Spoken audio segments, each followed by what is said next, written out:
Hi, super friends. Welcome to the rabbit hole that we call SUPERnormal, where we delve into all the parapop culture topics that you love. So throw on that aluminum foil hat, get the popcorn ready, and make sure you hit that like, subscribe, and bell notification to let you know when new episodes of SUPERnormal drop. Sit back, listen with an open mind. Enjoy the show.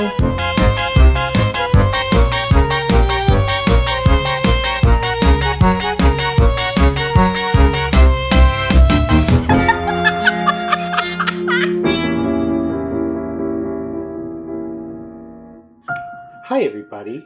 Hello. Hello. Hi, We're guys. back. Hi. Kyla the intern's here. If you don't know Kyla, who No. are you? Yes, I'm the intern, and they're letting me come on today. I'm No. so excited. I'm so grateful to be here. We're Oh my so God, glad we you're so cute. let the office door open to let you out. It's so great. Thank you for being here. Thank you. No, I'm really excited to be here. Thank you guys for having me. You guys are fun, and I'm ready to have fun with you.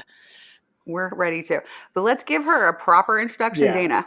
Oh, That's no, I'm the intern. That's it. That's it. Episode That's what I want to over. be. it. That's what I want to be. Well, we got Kyla Price here from StarladyHedge, and we Yes, found thank you you. on TikTok. And Yes. you know, we have been talking that we want an astrology girly on here. We need somebody to, and we've gotten a lot of requests for astrology knowledge. Yeah. Because when we talk about spiritual topics and all of that, everybody's like, astrology, astrology, astrology. So we're like, let's talk about it. And I mean, we want this episode to be timeless, but there's some astrologying right now. So it's Oh, yeah. actually like, I think pretty fitting that we have you on, because Yes. I think that's actually a great place to start with you, of like, what place does having knowledge of astrology or the planets or all of that, what role should that take in us understanding our lives and how we move forward, and like how much power should we give that in our life? The heavy loaded question, Dana. I know, we're just coming straight out. You're just She put the light on you. because I'm the intern. I'm also getting hazed. No, just kidding. She put the light on you. She's like, "Who do you work for?" Us. So I use I use it in every day. I use it in all my practice. I find it very helpful. There are different types of astrologies, though. Some are a little bit more predictive. You know, this is a prediction, and some are a little bit more working towards like spiritual healing and all that. And that's more my lane and my path. So not to be like preachy, but I use it for everything. And that's kind of how I fell into it. Was I mean, I'm just like getting started here. I'm just like, here we go. But the stars really made me feel like not alone, really understood, really validated in a lot of ways. I grew up in a place where not all my gifts were extremely supported, and wanting to suppress and hide a lot of myself, and I struggled a lot my whole life. I mean, just learning a little bit of astrology that kind of validated, like, oh yes, well, you're a Taurus sun and a Leo moon, like you want to show this way, but like your soul is this dynamic. And I was like, oh, okay.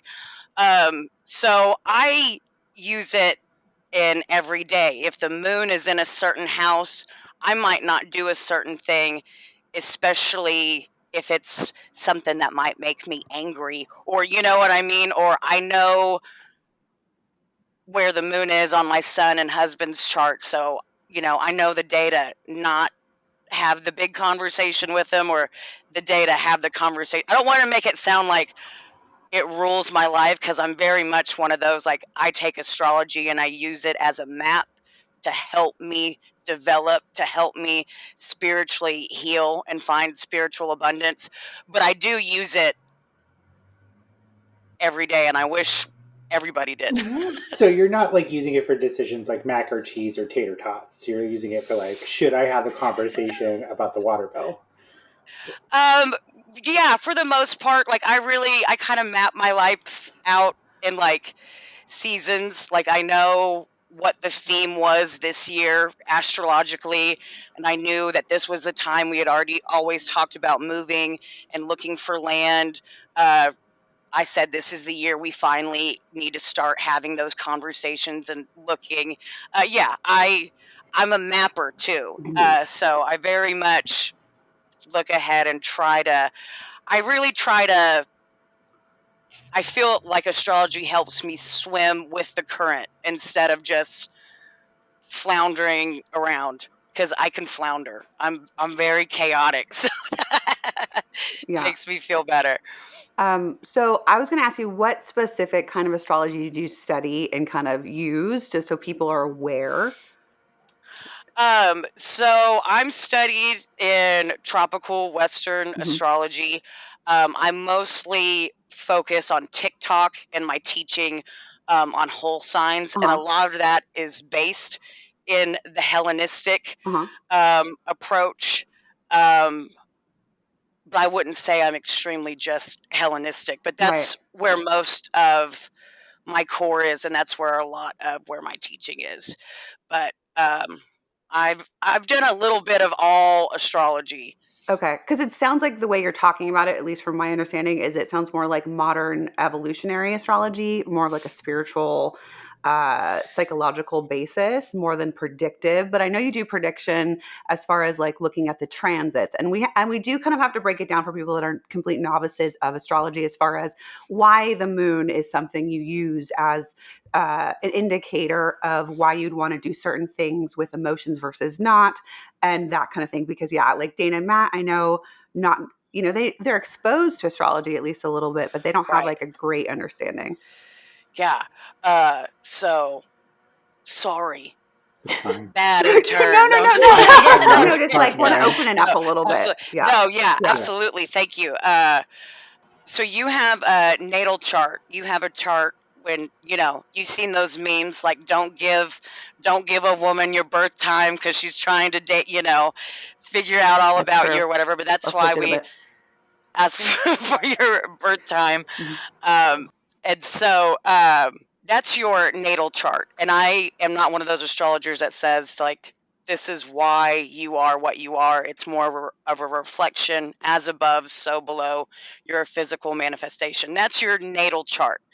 So you have the universe inside you. You have a sun sign, which is probably what you're familiar with, but you also have a moon sign, a Saturn sign. You have the whole universe within you. So it's pretty common. You might have heard of big three. That's your sun sign, that's your moon sign, and that's your rising sign. Now, the rising sign is why we ask for what time you were born. It's based on the zodiac belt that goes around the world constantly. And so the rising sign is that sign that was literally rising, dawning on the horizon when you were born. Now, the type of astrology I do, because I find Hellenistic pretty evolutionary and witchy, and in a lot of ways too. That's kind of why I really align with it, and moon magic really fits with me. But anyway, there's different types of astrology. You have your natal chart, you have all these things within you, but then when we're also talking about transits, those are the planets that are moving right now. So the moon is the closest to us and moves the most. It goes through the whole zodiac within 1 month. It's one of the reasons why I tell people to study it first. Also because our moon represents like our soul, our true emotions, our inner self. A lot of people think the moon sign's more important than the sun sign in a lot of ways. But the moon, the type of astrology I do is that we have all 12 signs within us. We have all 12 houses, 12 zodiac signs. They represent 12 areas of life, and there's a little map on your natal chart. And so we can see where this energy is going in your personal universe, and that's how we read transits versus your natal chart. Yeah. So just to add to that, So basically, if there's a transit that's hitting a personal planet, let's say your sun is being transited, you have it either, let's say a conjunction, so it's really close to the sun, or let's say you have a square to, which would add a little bit more tension, or let's say there's, it's across from, right? Let's say we're having opposition, and that would give kind of like opposing forces, a little bit more tension, a little bit more trying to figure that out. And then there's more favorable things, right? Then there's trines, which you can have a little bit more favorable aspects, and sextiles. And then there's lots of other quincunx, and a lot of people don't really, like people especially do the Hellenistic, don't typically go that route with all those little mini I can barely aspects. pronounce them, so Yeah. I just can't. But basically, like when those transits are happening, there will be an overarching energy that impacts the collective, but how it impacts you personally will matter more to do with how it's hitting your natal planets. Absolutely. Yeah.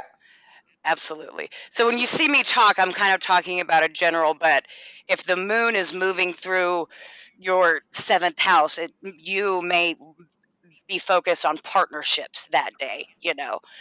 It's very much, there's a collective energy, but how I do astrology, you have your own map to see where that energy is moving and how it affects you, if it's hitting a personal planet or if it's just moving in a house. Yeah. So tell me if this makes General sense. area of life. Somebody described astrology to me once of like it's a weather forecast.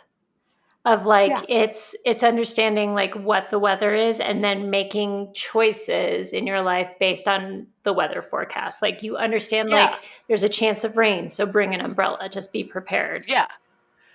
Absolutely. That's definitely my type of astrology. When Mars and Uranus are in a very tight square, I'm not going to go to the grocery store or be with people that day, all right? Or argue with people online, I'm just going to keep my mouth, or I say I do.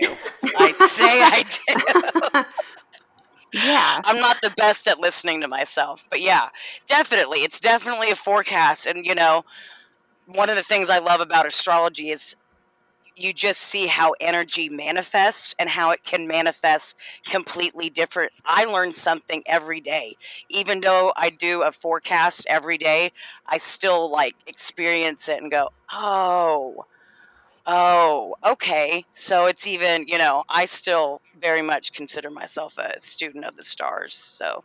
And would you agree with the reason why knowing astrology is so useful is that when you know these kind of energies are happening and you're conscious of them, that helps you have more choice around how you are reactive or responsive to the things happening. It gives you an idea of like, oh, I can see that Uranus Mars square happening, playing out right now in the collective. I'm going to choose to act a little bit more calm, or I'm going to choose to do like you're saying, like I'm going to maybe stay home a little bit more, or whatever it is, right? It gives you a little bit more options to be more conscious of your behaviors and like reactiveness to others and things happening. Yeah. So yes. So you can warn people. You can be like, Dana, stay away from me. I'm going to be a mega Dude, don't I text you guys all the time? Yes. Yeah, no, we'll get like, hello. We'll get a text from Megan like, be careful driving and be careful with your words today. Hurricane Megan is coming in on Saturday. I just want to let you know you might want to buckle down and prepare. Yeah, well, today talk about the astrology of today, and I know this won't air today, but there's some astrology happening right now. Yeah, astrology is astrologing, like we said. Yeah, there really, I've found recently there really has been an interest because you can feel it, but I'm really glad with how you're saying it, because a lot of people still have the idea that it's like religion or like, and in some practices it is like, it is this predicting, it is this, but in a lot of ways, like how I use it, it's more, I have choices, I have powers, I know how to maneuver through this, rather than this is fate and my destiny and I'm doomed and all that stuff. I have power in this as well. But like, even when there's predictive astrology, you still have choice around, like, if you're like, okay, I can see this coming up, there could be potential issues in relationship struggles. That gives you still an idea of like how I'm going to maneuver, even if that's the case. Does that make sense? Yeah. So like, absolutely. Yeah. Continue. Yeah. Sorry. how? Yes. How should I continue? What do you want me to say, Megan? No, because I kind of wanted to just make that point along with what you're saying. I have ADHD, so Oh, me too. It's gonna be all over the Raise place. your hand. We all have Wow. ADHD. This is It's so fun. Yeah. Oh yes. Listen. So wait, we were talking about the astrology of today. Yeah, okay. yeah. Oh, listen. Okay. We're here. So, okay, we're before the full moon, which this full moon is making me very anxious. There's a lot of Uranus energy, and Uranus always, like, I can feel him in my chest. That's tomorrow. The Aquarius Pretty full moon. important big full moon right before we go into eclipse season, all this. But today we have a Mercury Cassimi, which is like the Mercury and Sun they're so close. She said conjunction earlier. That means they're close, but they're so close that it's like a kiss is what that word means. They are using each other's power. Also, Pluto's conjunct the moon. So it's very much Mercury and Pluto are also retrograde. It's very much a very powerful day, but it's also a very, and that's like just 3 things. There's also a Mars, Jupiter, conjunction squared by Saturn. I mean, and then there's like a billion things retrograde. There's so many things, but today is really a good day to speak from the heart and really speak on like darker stuff that most people might not feel comfortable with. Bring a little bit of light to it. Also, just figure out what we need to shed before the full moon, or however you practice or whatever. So I'll go first. Dana, your white eyeliner has affected me in the following ways. Please stop. I feel that you've released that, and I'm processing it. I'm doing some shadow work on it, but what it does is it makes my eyes pop, and I'm going to be okay with it. That's good. We'll I'm agree glad to you guys disagree. are hashing that out now. I'm so glad. I think you look wonderful. Yeah. Though, like, so I like how you said that. Some things that I see people doing is fear-mongering a lot around these transits. Now, it's true that there's a lot of chaotic energy and a lot of crazy shit happening. And so being aware of that is useful. But fear-mongering, I don't enjoy that at all. And there's people going, if you don't use this right now to do your shadow work, the veils are thin now and they're just going to get really thick and you're missing an opportunity. And I'm just like, bitch, please.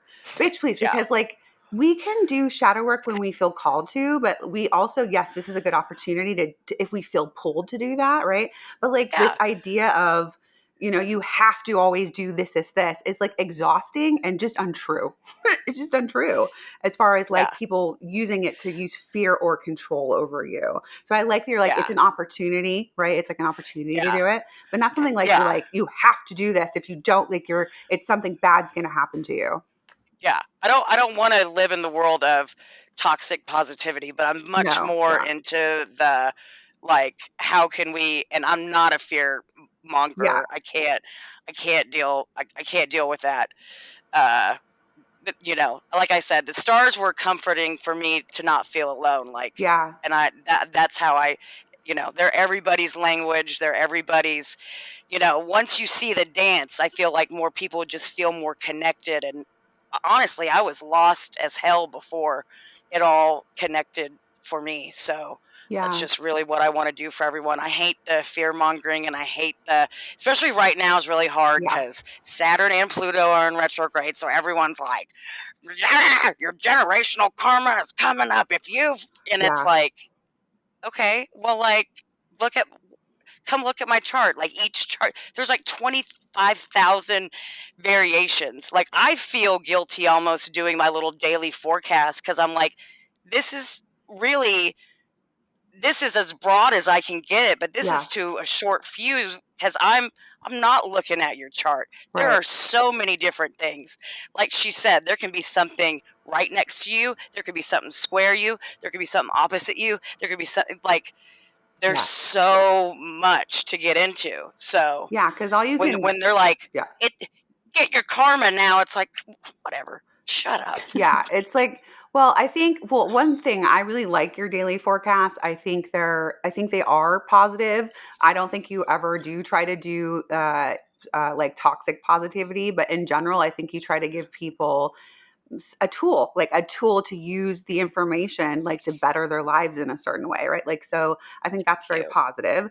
And I also think that when it comes to doing general forecasts, you can only give so many potentials, right? Like you can see over time, which is why astrology is so great, is you can track it over time to see the kinds of things that do happen under these specific transits. And so we have Yeah. examples of the past, of history, or of things that happen in your own life, even, or clients' lives or whatever. And you can give these generalizations, but yeah, how it impacts you personally may have something a little bit to do with that, but it may be something slightly different. And it's going to depend on the house topic, which is each one is different. Some are to do directly with you, and some have to do more to do with other people you're connected to. So it Absolutely. just depends. Yeah. That's why having a good reading with an astrologer is helpful. Mhm.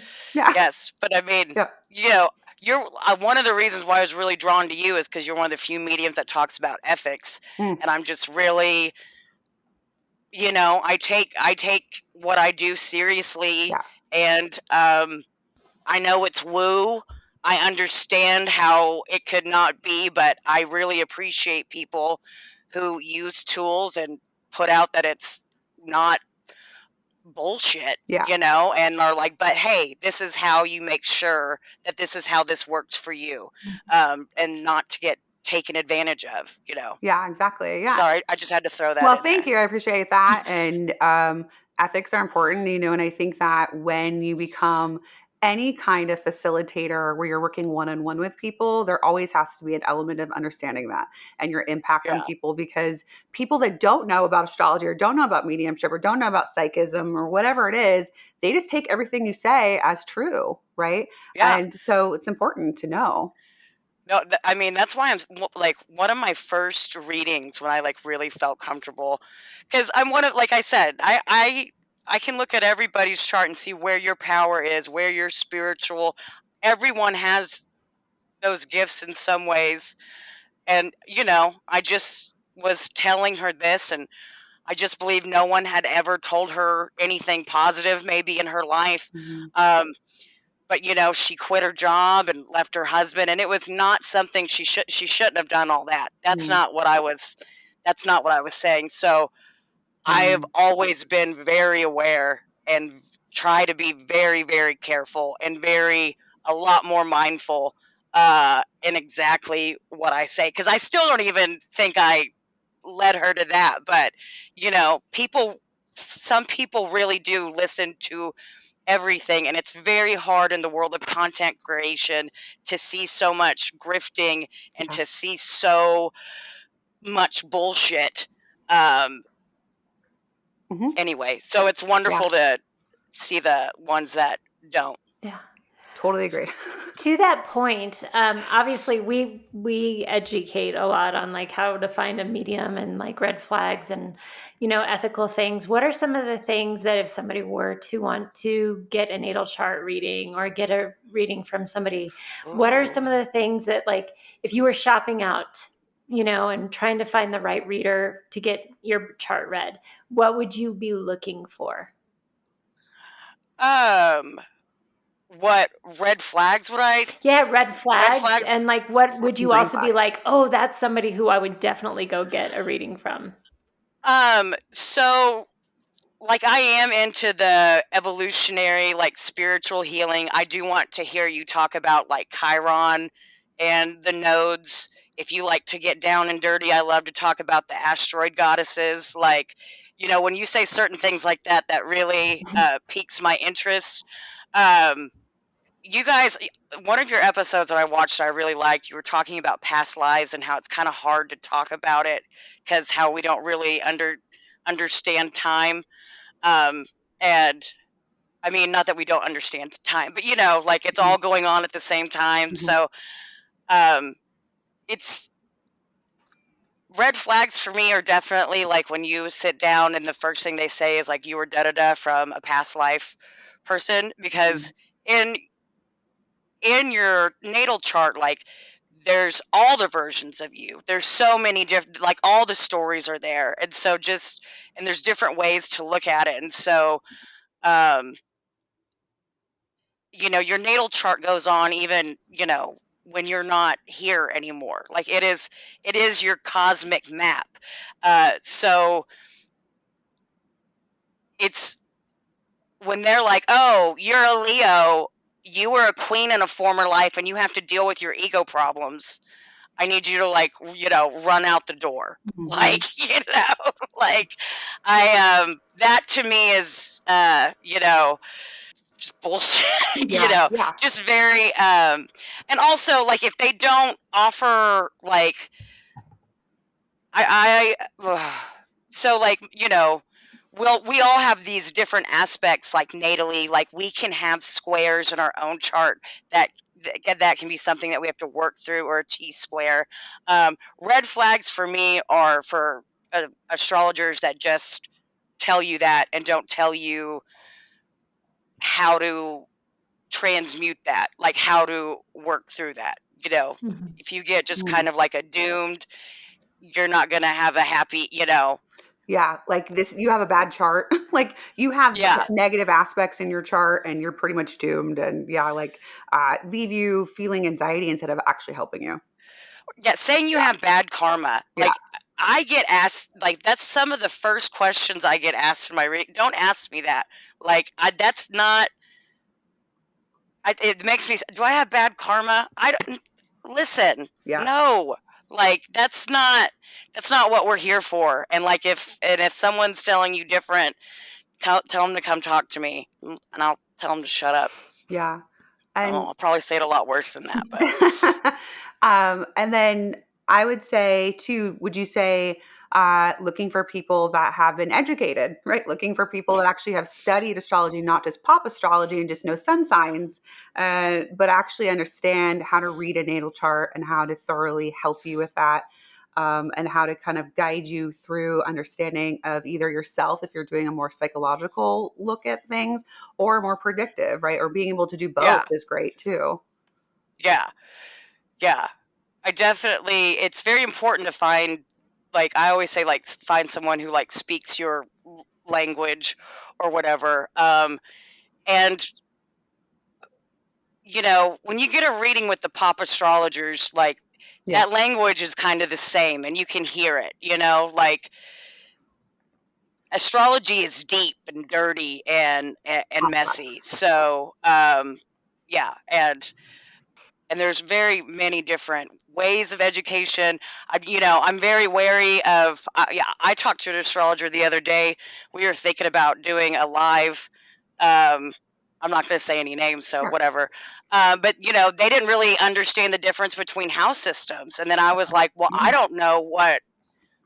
Okay, then I don't know what you understand. So maybe not. Yeah.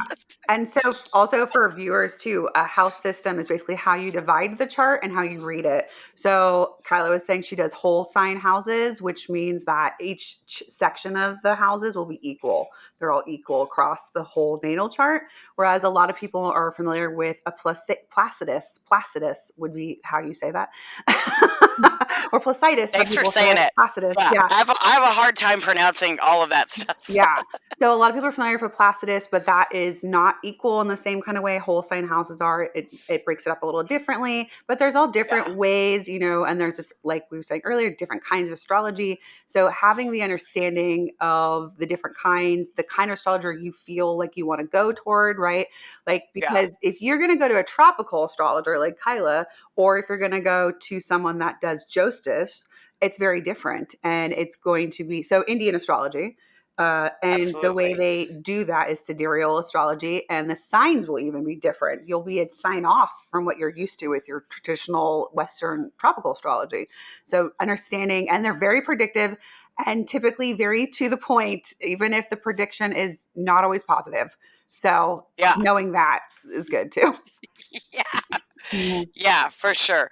But I like I always tell people to ask, like, what type of astrology do you do? What have you studied?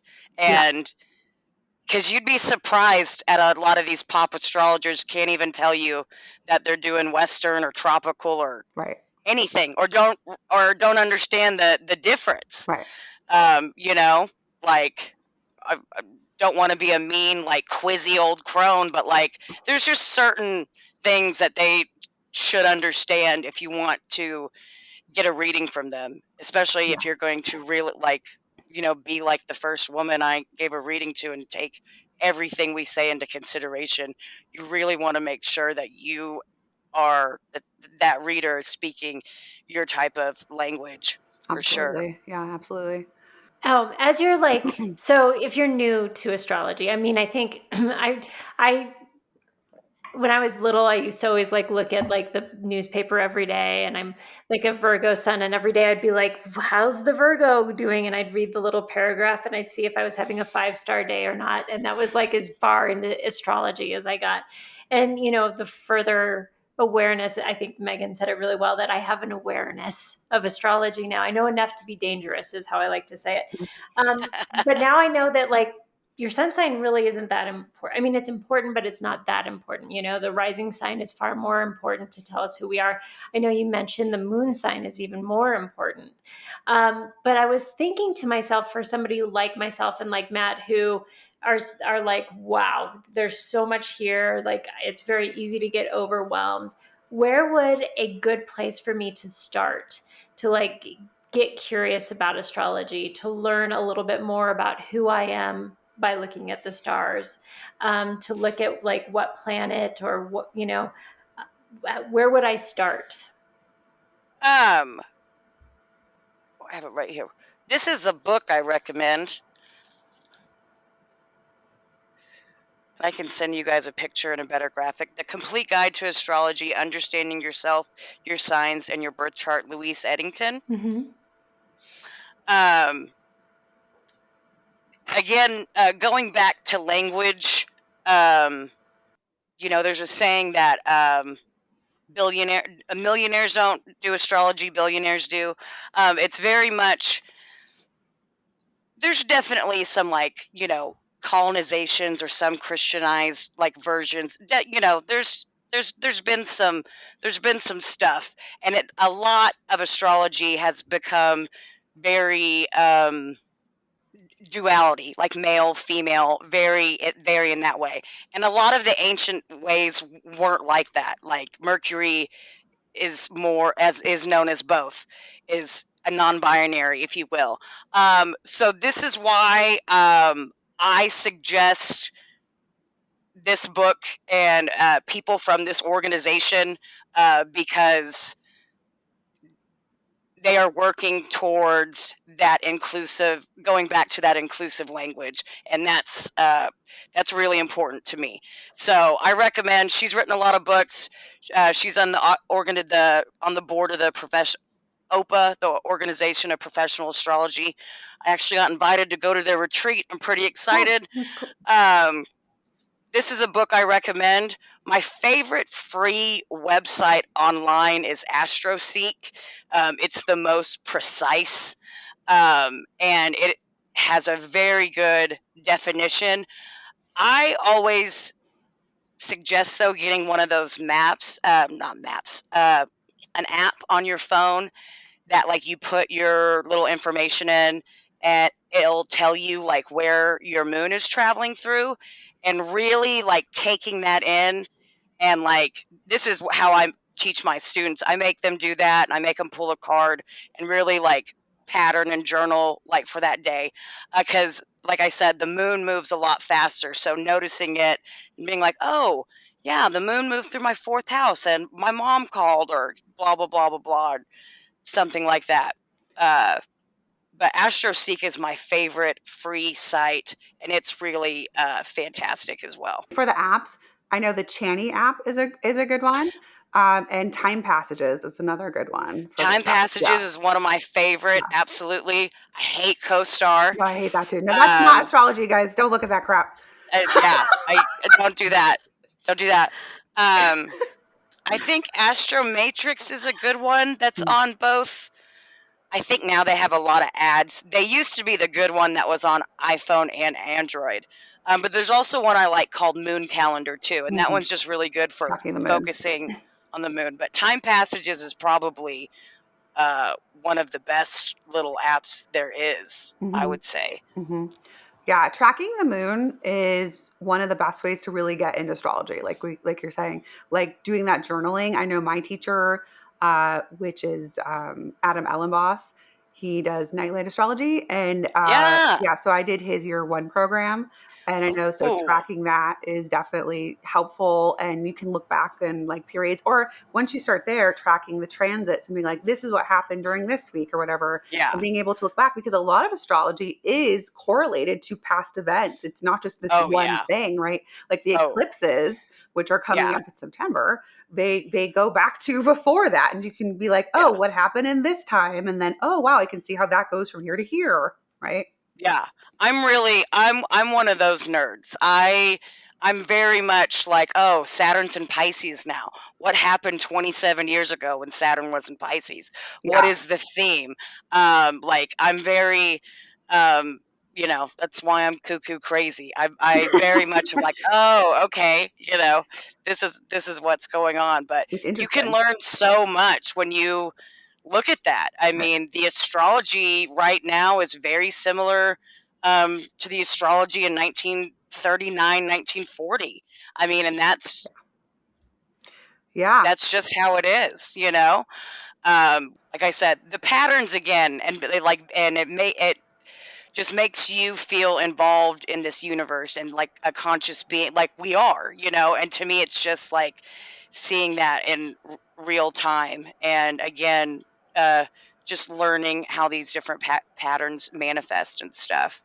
I think it's so interesting, because when you really do start doing the historical research of astrology, which you can find out a lot of that on Chris Bennon's podcast, the Astrology podcast, you'll see like these patterns or these cycles, and just how people may do things differently in one time period versus another, but you can kind of see how they go through, and how the universe is kind of goes, at this, this point we're doing this, and it goes changes to this and to this, and it's just the people changing and what we're doing that kind of changes sometimes. Sometimes not, right? So it's really fascinating to kind of have astrology to show that. No, absolutely. But it's hard to just get into that, because there's so much to get into. It's hard, so much. Like there's just so much. But once you get into that, it's just mind-blowing. So Megan had mentioned that September eclipse is coming, and so first off, like, what is the significance of an eclipse season, and then what are we in store for in September? Because this is going to be airing right around that time. Okay, cool. So let's see. How should I start this? Okay, so with the moon, we have the nodes. They're not actual physical planetary bodies or anything. They're mathematical points. They're when the moon's orbit hits the horizon, and we have a north node and a south node. Now, we all have that natally, and if you're looking for like, learning your lesson, or you're achieving your soul purpose, the nodes are the way to feed your moon or whatever. But the nodes in transit indicate where we're going to be having eclipses, and we have an eclipse season.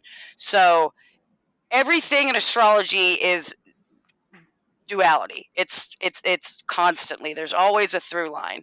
And so again, north node and south node. So we've been having eclipses where we have the houses where the signs are of Aries and Libra. We've been doing that for over a year or so. But in January, we're going to officially switch over to where all the eclipses are going to be in the houses of Pisces and Virgo for about 18 months.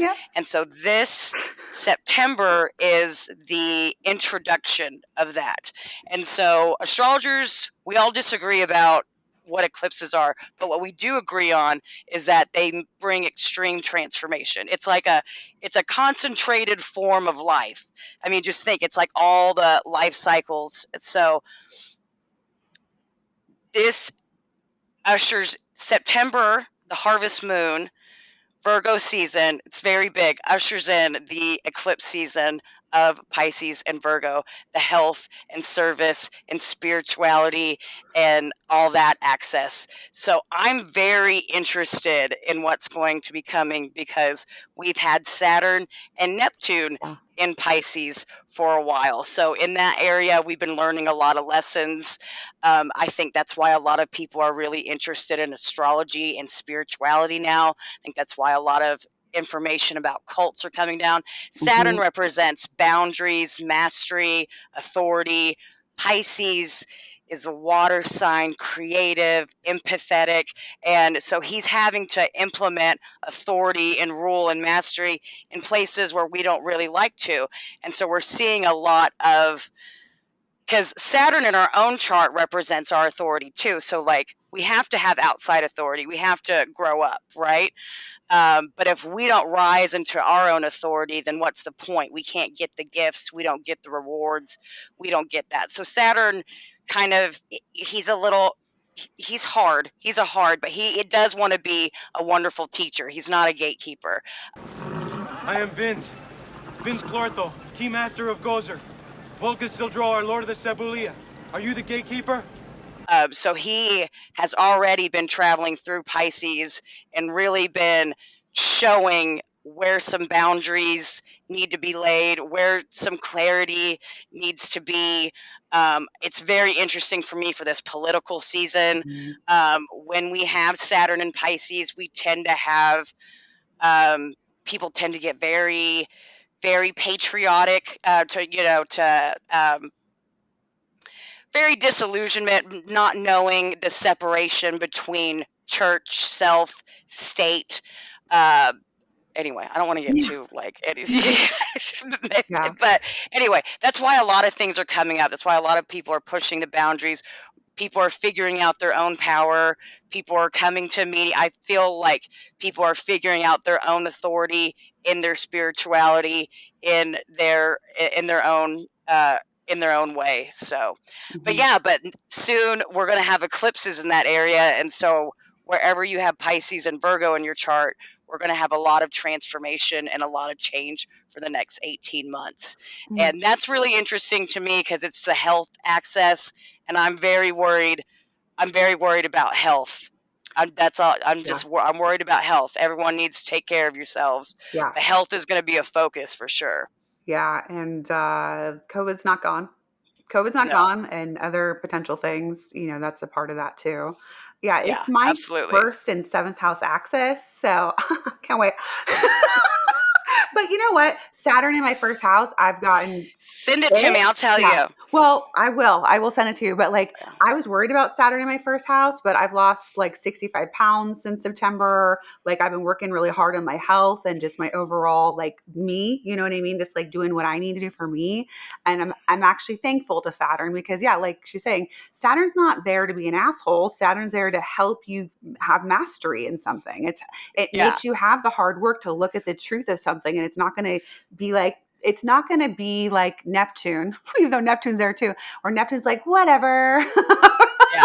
It's no, this is what we're doing and we're going to do it until it's done. And if you avoid it, that's when you have problems.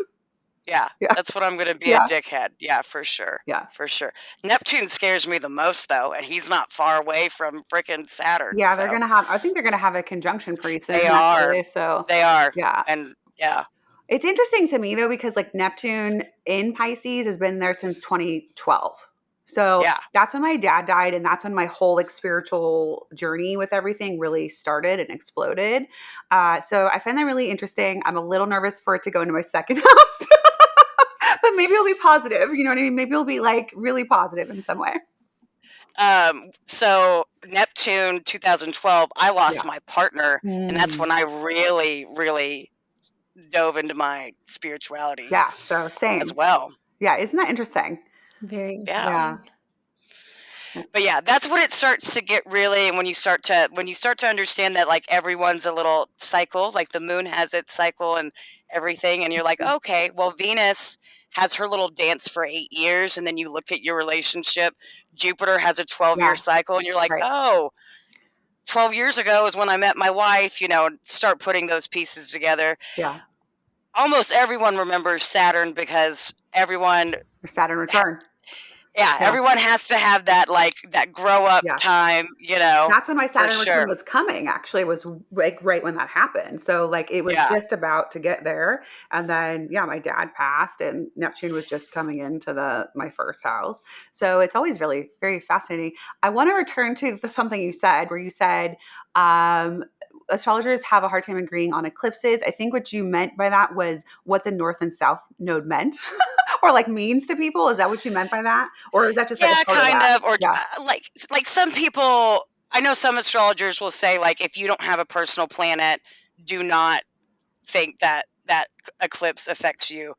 I'm not saying that they're wrong. I just don't see that in my work. Yeah. I'm also an energy worker, more woo, you know, like I deal with bigger orbs. I'm a little bit more anxious and stuff, but some people will tell you not to pay attention to eclipses.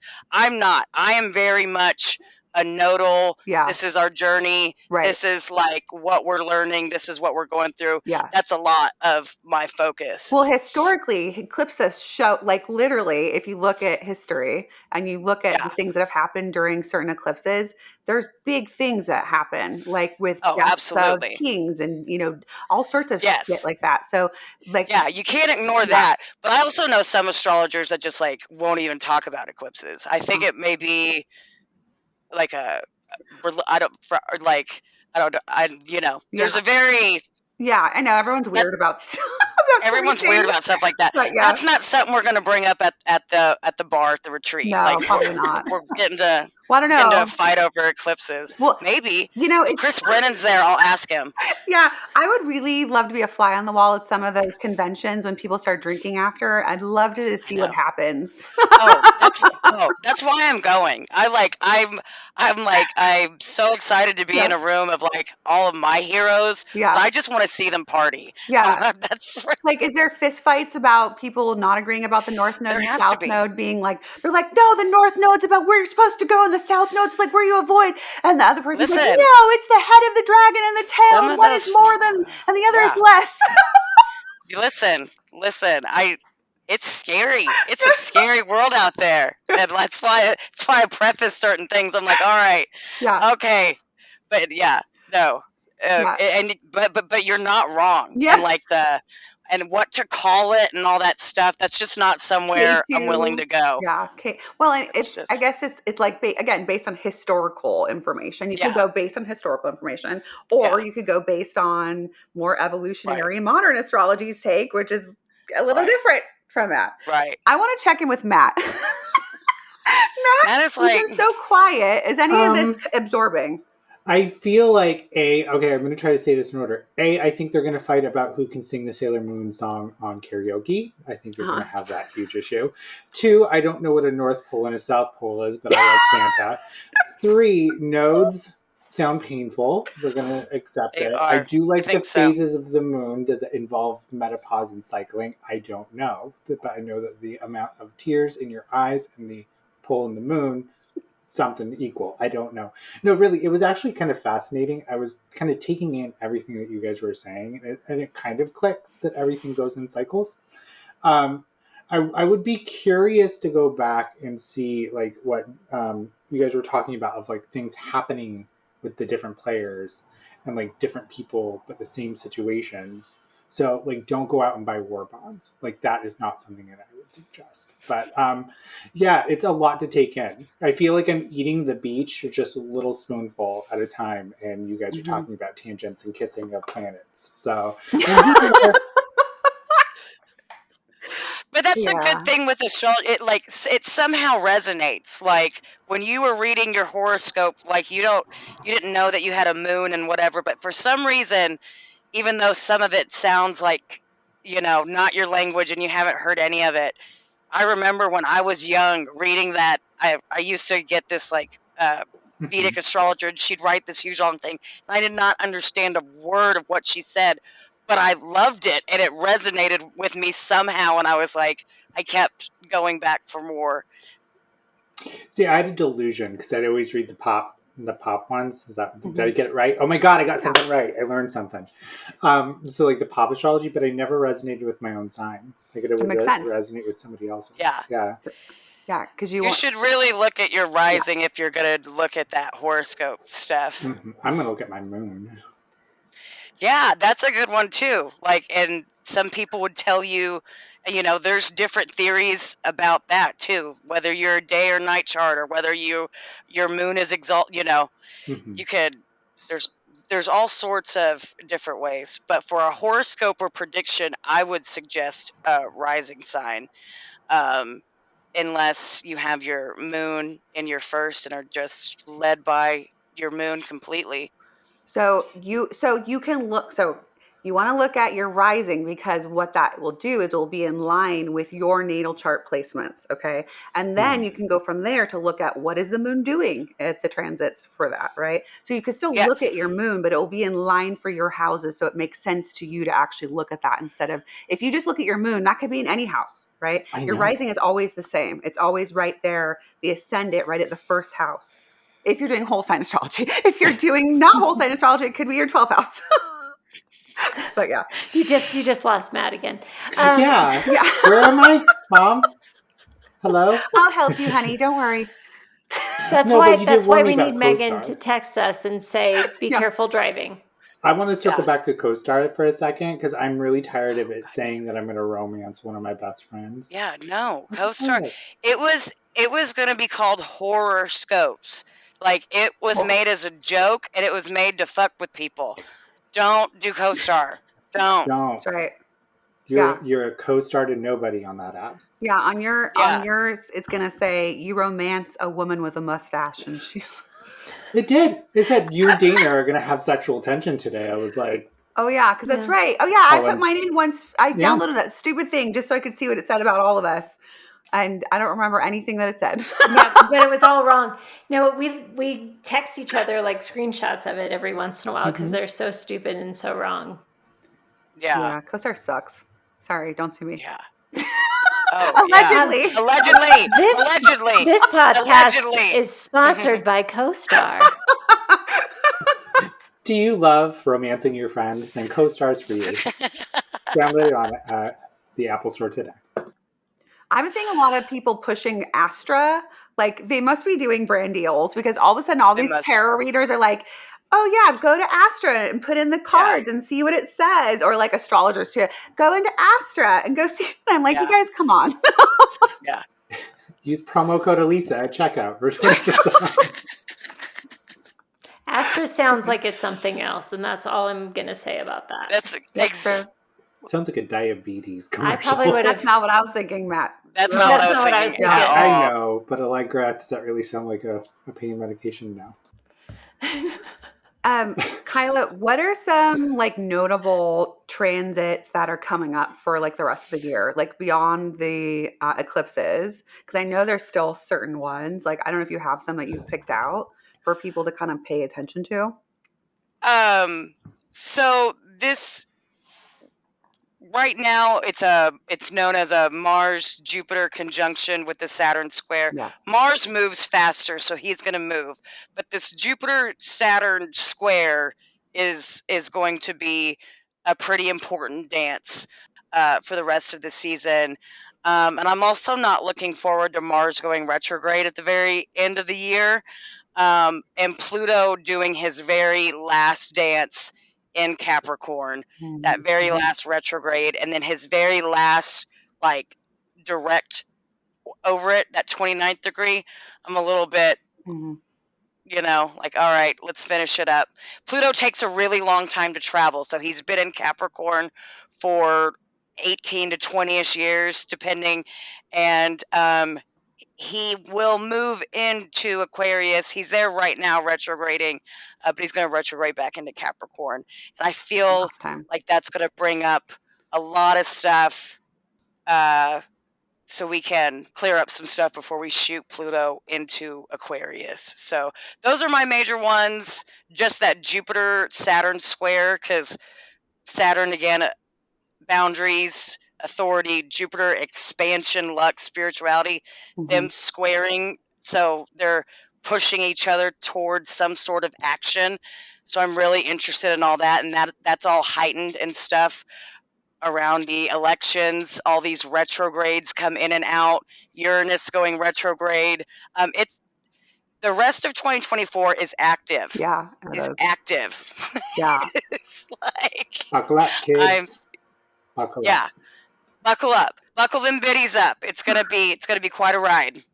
Do you want to talk a little bit about why the 29th degree is like a little bit of a point for people? If you want me to, Just like a little bit. It's known as an anaretic degree. So the degrees it's 0 to 29. I mean, that's technically it. We say 30 degrees, but that's it. And we give that last degree. So just like 0 in itself is a very special placement. If you have something at a 0 degree, it's very much like this new energy, this new life. 29th is completely different, though. Very powerful. A lot of astrologers look at that immediately. You're very much on a mission, here to finish something, connected. It's one that a lot of people like to look out for. It's the end. It's the wrapping up of something. And so a lot of the times, if you can see that in your chart, a lot of people like to say that they're, finishing a cycle, finishing some generational trauma, especially like where you have it. Not every astrologer, like there's degree theory, but then there's also just degrees, and astrologers also have different theories about that. But I look at degrees. I look at everything to get all the information. But yeah, 29 degree is pretty intense. And also Pluto, he's also the end, the death, transformation, rebirth. So I'm really interested in seeing how he says goodbye. Mm-hmm. Mm-hmm. So what's at 29 degrees? 29th degree. So in your birth chart, Pluto is Pluto's going at 29. Yeah. Okay, gotcha. Oh, okay. Yeah. So right now he's at 0 degree Aquarius, but he is getting ready to go back into 29th. Gotcha. So that's retrograde. It's a little bit more internal, like things could be definitely coming up, things that maybe you dealt with the beginning of this year or last December. Things could be finishing up or coming up, realizing maybe how to finish them, how to go forward. But then he's going to go direct, come out of retrograde and be more into action and leave Capricorn and go into Aquarius for the next 20 or so years. Gotcha. Yep. I have a really dumb question. There are no dumb questions. So is it in astrology, is technically the Earth the center of the universe if we're looking at this or thing? It's the center of astrology. It's the center of the chart. Correct. Okay, I got you. Yeah. So we never go retrograde. Like the Earth never goes retrograde or anything like that. If we were on a different planet doing astrology, it would be cast differently from that planet. Got you. Okay. All right. Oh, the lights are on and now Matt's home. I got you. Yeah. Okay, cool. Thank you. Thank you so much. That was a great question, actually. That was fantastic. Matthew? Thank you so much. You're not just an intern. You're a cheerleader, too. You got... So funny. I'll boop you on the nose. I did good. Yay! You get a raise. A whole nickel. You get a raise. This was awesome. So Kyla, where can people find you? Tell us all the things. I know you do like a daily thing every day on TikTok, but where can they find you? That's mostly where I'm at right now. I'm setting up, as you can see, me being the intern and you guys graciously showing me the way. I'm setting up to be a little bit more available. But I have a TikTok and I have a Patreon account where I do mentor and teach moon magic, astrology type of stuff. But yeah, that's where I'm at right now. And that's at StarladyHedge. At StarladyHedge, yes. Oh, and I'm also on Instagram and Facebook at the same name as well, too. Awesome. And we'll put all of that in this show notes. And this was fun. This was fun. I learned so much. This was a lot of fun. I just need to say something. StarladyHedge will never follow you back randomly on TikTok. Unless she I likes followed you. I got like 12,000. I have the worst, like, I don't know what to, and anytime I make a video, it says that I'm a bully, and I get in trouble. So I don't know what to do about all these, like, I just get so many fakes, like, all the time. It's really pissing me off. I know, but no, sucks. I don't follow you back, and I can't message you because of them. Meanies. That's right. Those meanies. That's right. But I'm here. You blew my mind, and I think that you just made Megan just light up like a Christmas tree. I love astrology. Yeah, it's awesome. Yeah. Megan's good. She knows. I don't have I can't talk to them about astrology the way I could talk to you about astrology. We're not her astrology. It's hard to not have astrology friends. Yeah. And it's hard because astrologers can sometimes hate each other, be catty. So it's fantastic when we can chat and all that stuff. Yeah. No, I had a really great time. We're so Thanks glad for you're having here. Oh, it was great to have you and to chat with you and to get to know you a little bit more and to get to have you talk about what you do. Yeah. No, thank you guys. This was a blast. Bye, everybody. Oh, are we just leaving Bye. this one? Okay. Do we clap? Yeah, we can clap. Yeah, we can clap. Thank you guys Thank for you, everybody. listening. Join us Now next week Now with as we electricity. come out with a new episode Yes. every Thursday. Woo! It's super normal. Yay. Bye.